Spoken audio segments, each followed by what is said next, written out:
ত্রিপুরা বিদ্যুৎ নিগম এবং ত্রিপুরা শহরে জীবিকা মিশনের সহযোগিতায় আগরতলা পুর নিগম কর্তৃক প্রধানমন্ত্রী সূর্য ঘর মুফত বিজলি যোজনা নিয়ে জনসচেতনতা এবং নিবন্ধীকরণ শিবির অনুষ্ঠিত হয় আগরতলা পুর নিগমের প্রধান কার্যালয়ে। শুক্রবার এই শিবিরটির উদ্বোধন করেন মেয়র দীপক মজুমদার।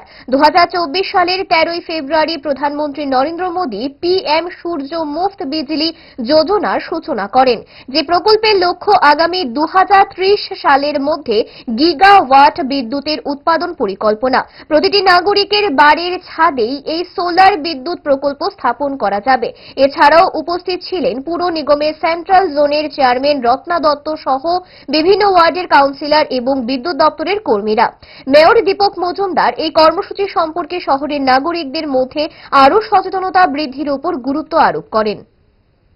সভা বা কর্মসূচি বিদ্যুৎ দপ্তরের পাশাপাশি আমরা নিজেরও বিদ্যুৎ তৈরি করতে যার দাঁড়িয়ে আমরা আমাদের প্রয়োজনীয় বিদ্যুৎ তৈরি করবো, প্রয়োজনীয় বাইরে যে বিদ্যুৎ তৈরি হবে সেটা তো আমরা বিলের মাধ্যমে দপ্তরের মাধ্যমে আমরা বিক্রয় করে আমাদের ইনকাম বাড়াতে। এটা প্রথম ভারতবর্ষ ঐতিহাসিক একটা আমি বলবো যে কর্মসূচি আমাদের যেমন সম্মান বিদ্যুৎ আমরা নিজেরা বিদ্যুৎ তৈরি করবো এবং অন্যকে সহযোগিতা করার জন্য আমরা বিদ্যুৎ সরবরাহ করতে পারবো। আমাদের একটা অধিকার দেওয়া হয়েছে, যেটা আগে দপ্তরের উপর নির্ভর করতে হতো। তারপরে বিদ্যুৎ পরিষেবা গেছে, 24 ঘন্টা বিদ্যুৎ পাওয়ার সুবিধা আছে।